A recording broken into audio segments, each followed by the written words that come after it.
It's my pleasure to present the first BPI Champion of the Public Interest Award tonight to a person who has become the recognized go-to authority on police reform in Chicago. She brilliantly led the mayor's task force on police accountability and pulled no punches in its recommendations.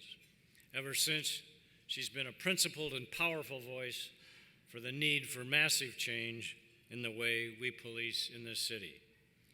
While her views are strong, her voice is never harsh.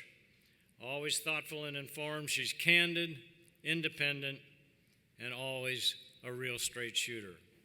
Of course, I'm referring to Lori Lightfoot.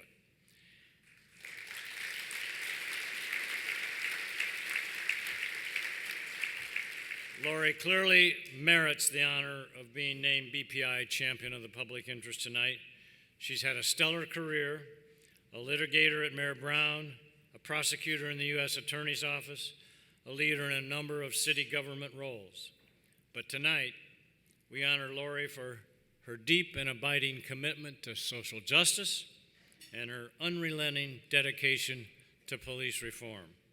I've had the good fortune to work with Lori for the last few years, and so it's a distinct personal privilege for me to present to you BPI's 2017 Champion of the Public Interest, Lori Lightfoot.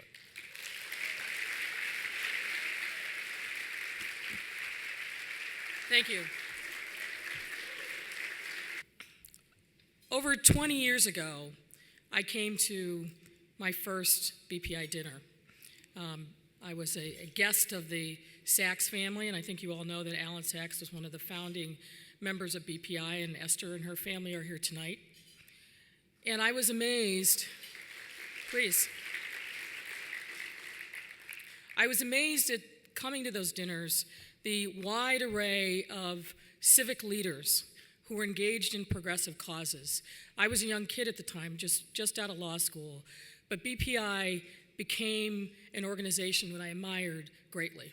So with the passage of time, and as Hoy has indicated, working hand in hand with him, with Adam Gross and other members of BPI on the task force, and since has been a real honor. And I will say, and sorry, Patty, I have to give public notice to my crush on Hoy, because from day one, we were on the same page, and he's been a tremendous source of support and guidance for me, so I thank him personally. I also want to recognize Jamie Calvin. I'm fairly confident that, please, yes.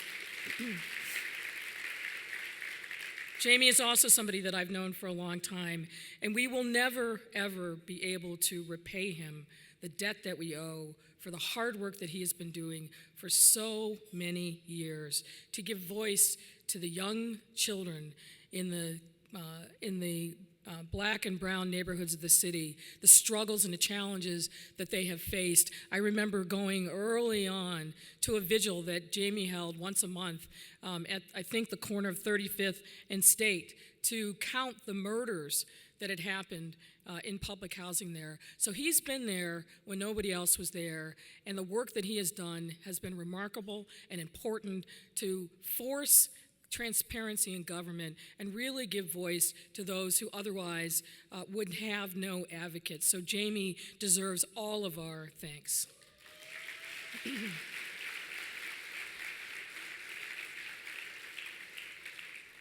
I also want to say that while I am honored to be standing here and to receive this tremendous award from an organization as important as BPI, I look at across this room and I see at virtually every table people who have been working on these issues for years, if not decades.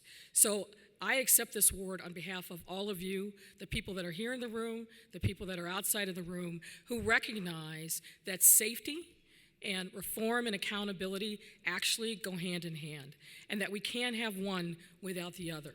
So thank you for all the hard work that you do. And as a final note, what I'd say is this. You all and the people that you represent are the leaders and the heartbeat and the moral conscience of our city. Our city is in crisis. Our state is in crisis. And it would be easy for us to despair, particularly with the overlay of what's happening or not happening in Washington. But what we all need to do is figure out the way in which we can make a point of connection on these issues that are so critically important to our time. I happen to believe that police reform and dealing with the violence issue are the two most important issues that our city faces, because all of the other issues are important, but if people don't fundamentally feel safe in their homes, on their street, and in their neighborhood, all is lost. So join me in the fight. Figure out a way that you can be connected. Support organizations like BPI. And I thank you so much for this tremendous honor.